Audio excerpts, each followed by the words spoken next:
Hi, I'm Teri Weber with Spring Consulting Group, and I wanted to take a few minutes today to talk to you about voluntary benefits. Recently, there's been a lot of buzz in the market about voluntary benefits, and when you think about it and the relationship between employers and employees, and the role of employee benefits overall, voluntary benefits can cause some conflicts.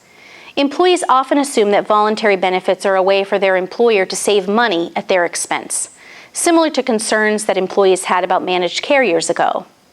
And certainly, during these lean economic times, cost savings is an important benefit of voluntary coverage that employers can't ignore. But it's not the only motivator.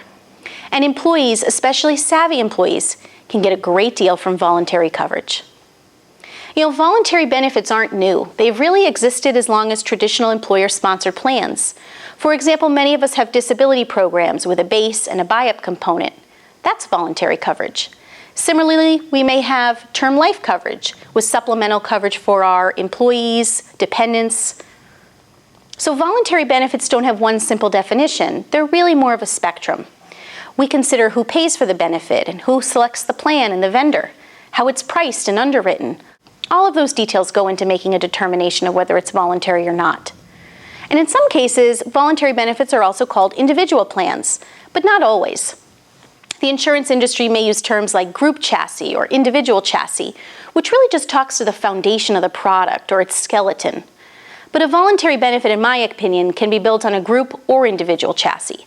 The point is that it offers clear advantages by getting this voluntary program through your employer. For example, voluntary benefits organized through your employer often provide discounted premiums, lower premiums than you could get if you looked for a plan on your own. Also, there may be plan design enhancements, minimum benefits, which we often will call guarantee issue amounts. But really what it translates into is higher insurance for you without having to prove that you're a favorable risk. And this is really important for employees with health risks or health concerns. The pricing that you can get through group programs with your employer are much less than individual programs that you could get on your own, and that's the key advantage for you. Making decisions surrounding insurance is definitely not easy. And although some of us may have too much insurance, most of us are underinsured.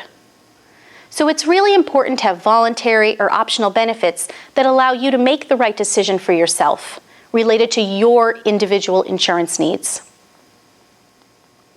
Sometimes having someone to support your decision-making is also helpful, and employers often will find trusted advisors that can help you.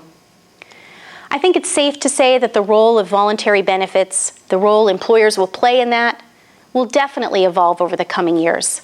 But employers that I work with aren't seeing voluntary benefits as a way for them to exit the employee benefits market. So right now, voluntary benefits, in my opinion, are a win-win for both employees and employers.